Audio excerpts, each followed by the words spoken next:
아들 장례식장에서 며느리는 울지 않았습니다. 아니, 웃고 있었습니다. 좋아요와 구독 눌러두시고 그 이유를 들어보세요.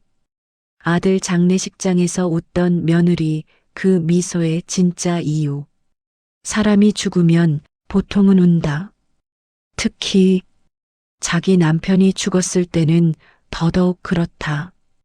그런데 그날 아들 장례식장에서 내 며느리는 울지 않았다. 소리도 없었고 눈물도 없었고 심지어 웃고 있었다. 검은 상복을 입은 채 국화꽃 옆에 서서 아주 짧은 순간 입꼬리를 올리고 있었다. 처음엔 내가 잘못 본 줄 알았다. 사람은 큰 슬픔 앞에서 헛것도 본다니까. 하지만 아니었다. 그 미소는 분명했고 그날 장례식장에서 가장 선명한 표정이었다. 그 순간 나는 이런 생각이 들었다. 이 아이는 이미 오늘을 기다리고 있었던 게 아닐까? 아들의 관이 놓인 그 자리에서 며느리는 왜 웃었을까? 그리고 그 미소의 진짜 이유는 과연 무엇이었을까? 장례식장은 늘 그렇듯 조용했다. 사람들은 작은 소리에도 놀라 고개를 돌렸고 발걸음마저 조심스러웠다. 검은 상복, 하얀 국화, 그리고 말없이 고개를 숙인 조문객들. 누가 봐도 슬픔이 정해진 공간이었다. 나는 그날 관 옆에 서 있었다. 내 아들, 내가 10달 품고 키운 그 아이가 이제는 차가운 나무 상자 안에 누워 있었다. 어머님, 힘내세요. 누군가 내 손을 잡고 말했다. 힘내라는 말이 가장 잔인한 말이라는 걸 이 나이가 되어서야 알게 됐다. 그때였다. 조문객들 사이에서 아주 짧은 순간 누군가 웃었다. 처음엔 내가 잘못 본 줄 알았다. 사람은 너무 큰 슬픔 앞에서는 환청도 듣고 헛것도 본다지 않나. 하지만 다시 고개를 들었을 때 그 웃음은 분명히 존재하고 있었다. 며느리였다. 내 아들의 아내. 검은 상복을 입고 고개를 숙인 채로 입꼬리를 아주 미세하게 올리고 있었다. 크게 웃은 것도 아니었다. 소리도 나지 않았다. 하지만 그 미소는 이 장례식장 안에서 가장 또렷한 소음이었다. 나는 숨이 막혔다. 사람들이 울고 있는 이 자리에서 내 아들이 관에 누워있는 이 순간에 저 아이는 왜 웃고 있는 걸까? 제가 잘못 본 건가요? 옆에 있던 친척에게 조용히 물었다. 그 친척은 잠시 며느리를 보더니 아무 말 없이 고개를 끄덕였다. 그때 깨달았다. 나만 본 게 아니구나. 며느리는 조문객들에게 고개를 숙이며 인사했다. 와주셔서 감사합니다. 목소리는 떨리지도 않았다. 눈물도 없었다. 누군가는 말했다. 요즘 젊은 사람들은 슬픔을 표현하는 방식이 다르다더라. 또 누군가는 말했다. 아직 실감이 안 나서 그렇겠지. 하지만 나는 알았다. 저건 실감이 안 난 얼굴이 아니라 이미 모든 걸 알고 있는 사람의 얼굴이라는 걸. 내 아들은 착한 아이였다. 너무 착해서 문제였다. 아내에게도 회사에도 세상에도 항상 먼저 미안해하던 아이였다. 그런 아이가 어느 날 갑자기 쓰러져 죽었다. 사인은 심장마비. 의사는 과로와 스트레스라고 말했다. 나는 그 말을 곱씹었다. 스트레스, 과로, 그리고 다시 며느리를 봤다. 여전히 조용했고, 여전히 침착했고, 그리고 여전히 웃고 있었다. 장례식장 뒤편, 사람들 눈에 잘 띄지 않는 곳에서 며느리는 휴대전화를 보고 있었다. 누군가에게 문자를 보내듯 아주 익숙한 손놀림으로. 그 순간 내 가슴 어딘가에서 차가운 생각 하나가 올라왔다. 이 아이는 이미 오늘을 준비하고 있었던 게 아닐까? 웃음은 갑자기 나오지 않는다. 특히 이런 날엔 더더욱. 그 미소에는 슬픔도 당황도 없었다. 오히려 해방감에 가까웠다. 나는 아무 말도 하지 않았다. 장례식 첫날 모든 걸 덮어두기로 했다. 하지만 마음속에서는 이미 질문이 시작되고 있었다. 왜 웃었을까? 무엇이 그렇게 가벼웠을까? 그리고 이 죽음은 정말 우연이었을까? 장례식장 천장에 달린 형광등이 유난히 밝게 느껴지던 그날 나는 알았다. 이 장례식은 아들의 마지막이 아니라 진실의 시작이라는 것을. 장례식이 끝나고 사람들이 하나둘 떠나간 뒤에야 집에 돌아왔다. 하지만 그 집에는 아들이 없었다. 신발장에 남아있는 구두 한 켤레, 옷장에 걸린 셔츠 몇 벌, 그리고 아들이 늘 앉던 자리의 공기. 사람이 죽으면 물건이 먼저 말을 건다. 나는 아들의 방 문을 열었다. 며느리는 말리지 않았다. 오히려 담담하게 말했다. 어머님 정리하셔야죠. 계속 두면 더 힘드세요. 정리. 그 아이는 아들의 죽음을 이미 정리할 대상으로 부르고 있었다. 책상 위에는 아들이 늘 쓰던 수첩이 있었다. 회사 메모, 할 일 목록, 그리고 숫자들. 숫자는 거짓말을 하지 않는다. 적어도 감정은 없다. 대출 금액, 보증 내역, 상환 날짜. 나는 그제야 알았다. 아들이 얼마나 많은 걸 혼자서 떠안고 있었는지. 며느리는 그 사실을 알고 있었을까? 아니, 알고 있었던 정도가 아니라 이미 계산하고 있었다. 이건 제가 볼게요. 며느리는 자연스럽게 통장과 서류를 챙겼다. 너무 자연스러워서 의심조차 늦었다. 보험 서류도 그랬다. 아직 청구하지도 않았는데 며느리는 어디에 무엇이 있는지 정확히 알고 있었다. 마치 이미 한 번은 다 확인해 본 사람처럼. 그날 밤 나는 아들의 휴대전화를 켰다. 비밀번호는 내 생일이었다. 그 아이다운 선택에 가슴이 아팠다. 문자는 거의 없었다. 회사 이야기, 형식적인 안부. 하지만 며느리와의 대화 기록은 중간에서 뚝 끊겨 있었다. 지워져 있었다. 사람은 행복한 대화는 지우지 않는다. 지우는 건 늘 불편한 기록이다. 며느리는 말했다. 제가 지웠어요. 보기 힘드실까봐. 그 말이 이상할 정도로 빠르게 나왔다. 나는 묻지 않았다. 하지만 마음속에서는 질문이 계속 쌓였다. 아들은 언제부터 혼자가 되었을까? 아들은 언제부터 자기 몸을 돌보지 않았을까? 아들은 왜 병원에 가지 않았을까? 그리고 왜 며느리는 그 사실을 말리지 않았을까? 며느리는 말했다. 어머님, 요즘은 다들 바쁘잖아요. 그 정도 스트레스는 다들 안고 살아요. 다들. 그 말 속에는 아들을 특별하게 보지 않는 차가움이 들어 있었다.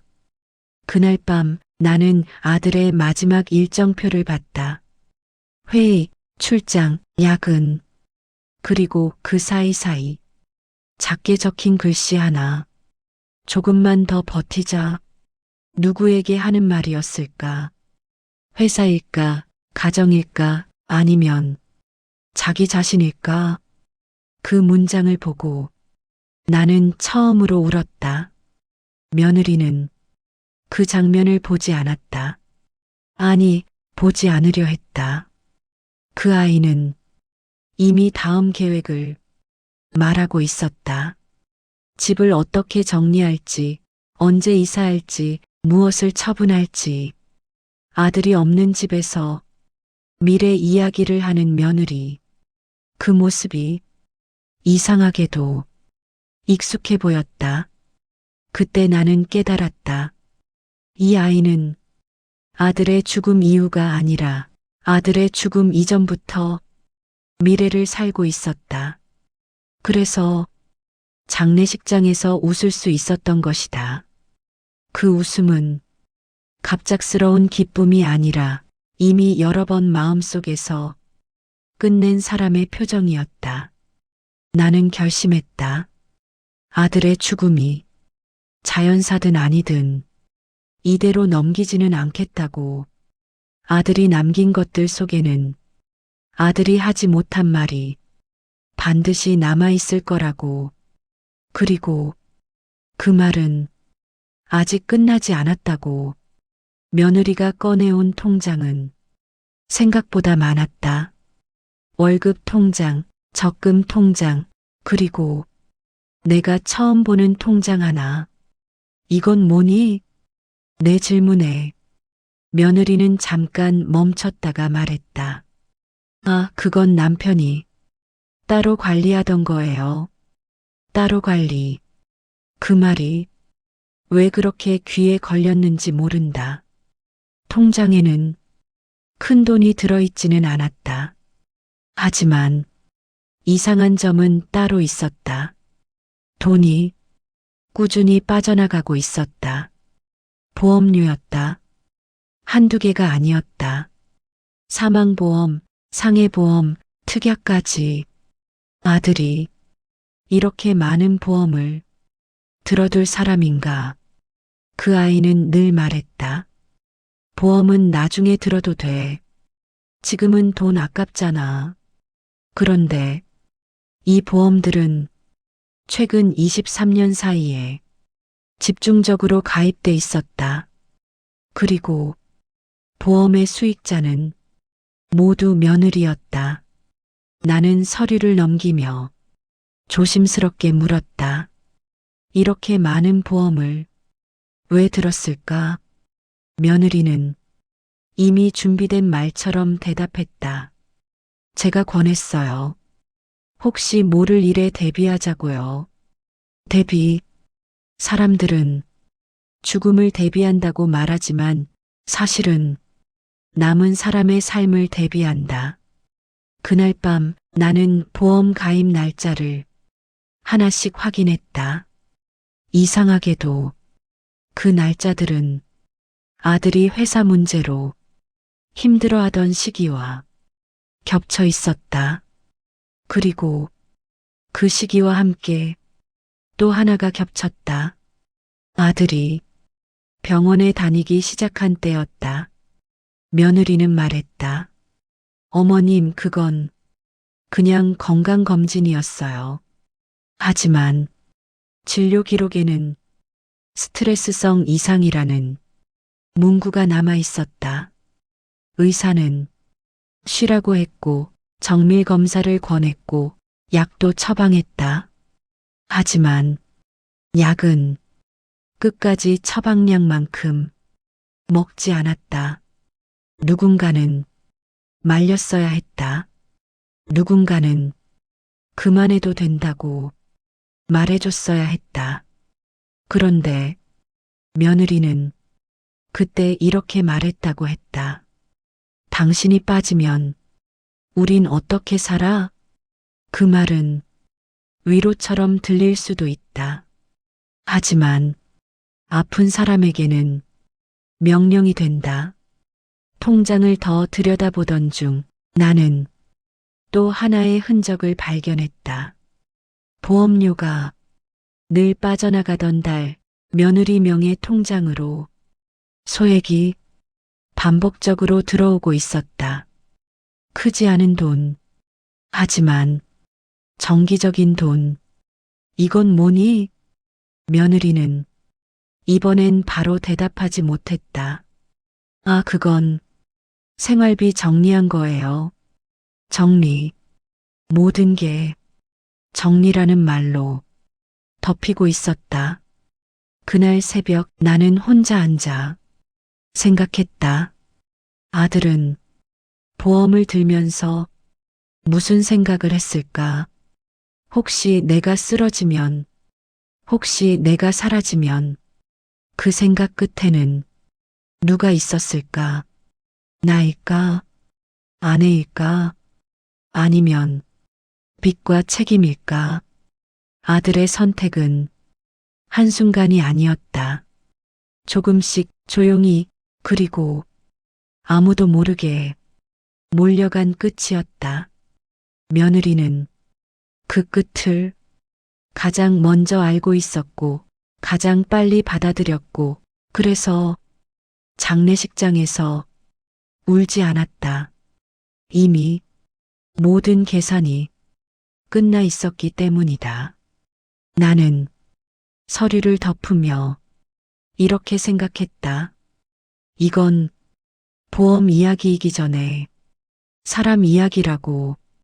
그리고 이 이야기의 진짜 핵심은 아직 나오지 않았다고. 왜냐하면 아들은 마지막에 단 하나의 말을 남겼기 때문이다. 그 말은 보험에도 없고 통장에도 없고 서류 어디에도 없다. 하지만 누군가는 끝까지 숨기고 있었다. 사람은 죽기 직전에 가장 많은 말을 남긴다. 누군가에게는 편지로, 누군가에게는 메모로, 누군가에게는 끝내 보내지 못한 문장으로. 아들의 휴대전화는 이미 초기화되어 있었다. 며느리는 말했다. 정신없어서요. 괜히 옛날 메시지 보면 더 힘드실까봐, 힘들까봐. 그 말은 늘 지울 때 쓰는 말이었다. 하지만 지워진 건 사진이나 추억이 아니었다. 통화 기록, 메신저 대화, 그리고 음성 메모. 아들은 원래 말을 잘하지 않는 아이였지만 가끔 혼자서 메모를 남기던 버릇이 있었다. 출퇴근길, 차 안에서 혼잣말처럼 그 흔적이 모두 사라져 있었다. 그날 밤 나는 문득 아들의 노트북을 떠올렸다. 회사 일 때문에 늘 들고 다니던 노트북. 며느리는 말했다. 그건 회사에서 가져갔어요. 하지만 나는 그 말이 이상하게 마음에 걸렸다. 다음 날 아들의 회사에 전화를 했다. 담당자는 잠시 침묵하더니 이렇게 말했다. 노트북은 가족분께 전달된 걸로 알고 있습니다. 전달된 사람은 며느리였다.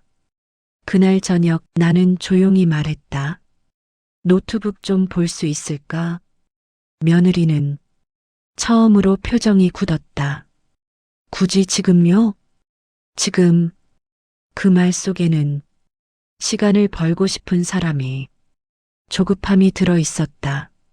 노트북을 켜자 바탕화면은 깔끔했다.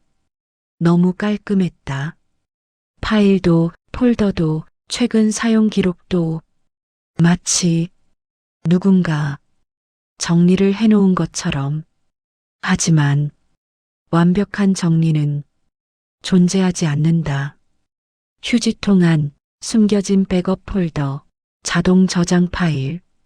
그 안에 아들의 흔적 하나가 남아 있었다. 날짜는 아들이 쓰러지기 이틀 전. 파일 이름은 단순했다. 녹음. 나는 재생 버튼을 눌렀다. 잠시 잡음이 들리더니 아들의 목소리가 나왔다. 생각보다 차분한 목소리였다. 이걸 누가 듣게 될지는 모르겠다. 아마 엄마겠지. 그 한마디에 손이 떨렸다. 나는 요즘 자꾸 내가 없어지는 생각을 해. 회사 때문만은 아니야. 잠시 숨을 고르는 소리. 집에서도 나는 점점 필요 없는 사람이 되는 것 같아. 그 다음 말은 잠시 끊겼다. 그리고 아들이 말했다. 그 사람은 나한테 나쁘게 굴지는 않아. 그런데 날 붙잡지도 않아. 붙잡지 않는다. 그 말은 때로는 밀어낸다는 뜻이다. 아프다는 말을 했을 때, 병원 얘기를 했을 때, 그 사람은 아무 말도 안 했어.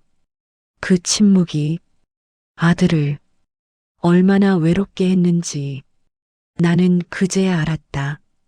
녹음은 여기서 끝이 아니었다. 마지막 문장이 남아 있었다. 나는 사라지면 다 편해질까? 그 뒤는 아무 소리도 없었다. 녹음이 강제로 종료된 것처럼 나는 며느리를 바라봤다.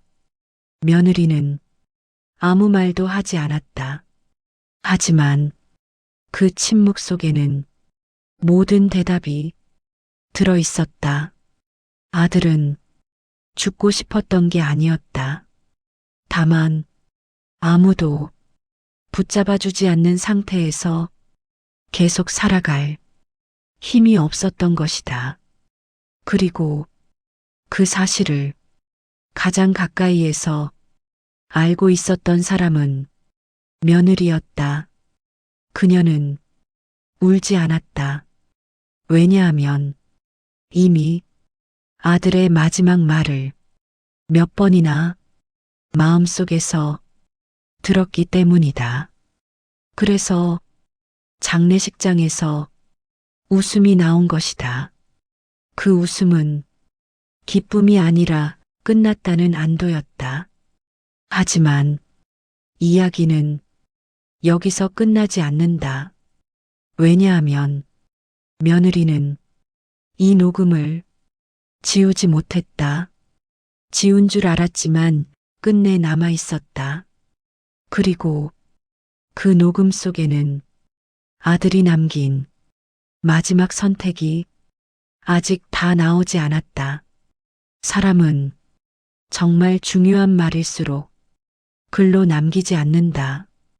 아들은 그랬다. 휴대전화에는 아무것도 남아있지 않았다. 문자도 사진도 메모도. 며느리는 말했다. 제가 다 지웠어요. 어머님 보시기 힘드실까봐. 그 말이 너무 자연스러워서 그땐 의심하지 않았다. 하지만 아들은 말을 완전히 지울 사람은 아니었다. 그날 밤 나는 우연히 아들의 노트북을 켰다. 이미 정리된 화면, 너무 깔끔한 바탕화면. 사람은 슬플 때 정리를 못한다. 정리는 마음이 이미 다음으로 넘어갔을 때 하는 것이다. 숨겨진 폴더 하나, 자동 저장된 파일, 날짜는 아들이 쓰러지기 이틀 전이었다. 파일 이름은 단순했다. 녹음, 재생 버튼을 누르자 아들의 목소리가 흘러나왔다. 엄마, 이걸 들을 수 있을지 모르겠다. 잠시 침묵. 나는 요즘 내가 집에 있어도 없는 사람 같아. 그 한 문장에 모든 게 담겨 있었다. 아프다는 말도 했고 힘들다는 말도 했는데 아무도 붙잡지는 않더라. 붙잡지 않는다. 그건 떠나도 된다는 신호다. 아들은 울지 않았다. 비명을 지르지도 않았다. 그저 조용히 포기하고 있었다. 녹음은 중간에서 끊겨 있었다. 마지막으로 남은 말은 이거였다. 내가 사라지면 다 편해질까? 그 뒤엔 아무 소리도 없었다. 마치 누군가 중간에 멈춘 것처럼. 나는 그제야 깨달았다. 며느리는 아들의 죽음을 몰랐던 게 아니다. 아들의 마음이 먼저 죽어가고 있다는 걸 알고 있었던 것이다. 그래서 울지 않았다. 이미 여러 번 속으로 보내줬기 때문이다. 그래서 웃음이 나왔다.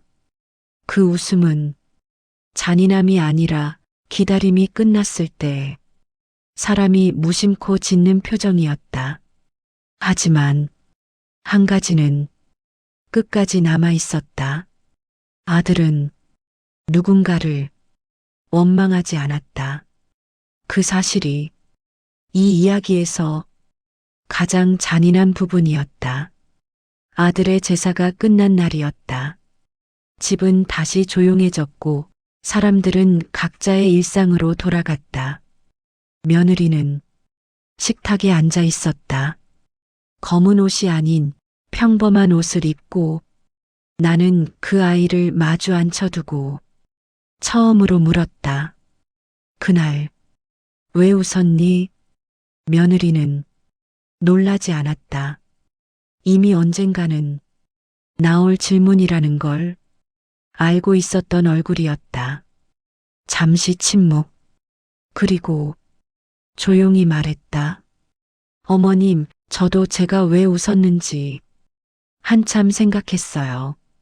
그 아이는 고개를 숙인 채 말을 이었다.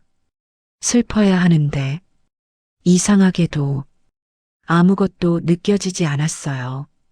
이미 너무 오래 끝내버렸거든요. 그 말은 변명이 아니었다. 고백에 가까웠다. 남편이 아프다는 걸 알았을 때 저도 무서웠어요. 근데 그 사람은 계속 버티기만 했어요. 병원 가자고 해도 웃고 넘겼고 쉬라고 해도 괜찮다고만 했어요. 며느리는 그때 처음으로 목소리가 떨렸다. 어느 순간부터는 붙잡으면 더 잔인해질 것 같았어요. 그 말이 내 가슴을 찔렀다. 붙잡는 게 항상 사랑은 아니라는 말. 그 사람은 자기가 사라지면 모든 게 정리될 거라고 믿고 있었어요. 보험도, 빚도, 책임도. 저는 그 생각을 막지 못했어요. 못한 걸까? 안 한 걸까? 그 경계는 끝까지 흐릿했다. 며느리는 마지막으로 말했다. 그래서 장례식장에서 웃음이 나왔어요. 기쁜 게 아니라 드디어 그 사람이 쉴 수 있겠다는 생각이 들어서요. 나는 그 말을 듣고도 바로 대답하지 못했다. 분노도 용서도 쉽게 나오지 않았다. 아들은 누구도 원망하지 않았다. 그 사실이 가장 아팠다. 착한 사람은 끝까지 자기 탓을 한다. 며느리는 짐을 쌌다. 집을 떠나기 전 나에게 이렇게 말했다. 어머님, 그 사람 마지막까지도 착했죠. 문이 닫히고 집에 혼자 남았을 때 나는 생각했다. 이 이야기에는 악인이 없을지도 모른다고. 다만 너무 많은 책임을 혼자 짊어지게 만든 관계와 붙잡지 못한 사람들과 버티는 걸 미덕이라고 믿게 만든 세상만 남아있을 뿐이라고. 그리고 장례식장에서 웃던 그 미소는 기쁨도 악의도 아닌 긴 고통이 끝났을 때 사람이 무심코 짓는 표정이었을지도 모른다. 아들의 사진 앞에서 나는 속으로 말했다. 이제는 아무도 참지 않아도 되는 곳에서 쉬거라. 웃음의 이유는 끝내 하나로 정리되지 않았다. 그래서 이 이야기는 듣는 사람마다 다른 답을 남긴다. 여러분은 이 이야기 속 웃음이 이해되셨나요? 아니면 끝까지 용서할 수 없으셨나요? 여러분의 생각을 댓글로 남겨주세요. 한 분, 한 분의 이야기가 이 채널의 다음 이야기가 됩니다. 이런 사람 이야기가 계속 이어지길 바라신다면 좋아요와 구독 조용히 눌러주고 가셔도 충분합니다. 오늘도 끝까지 함께 해주셔서 감사합니다.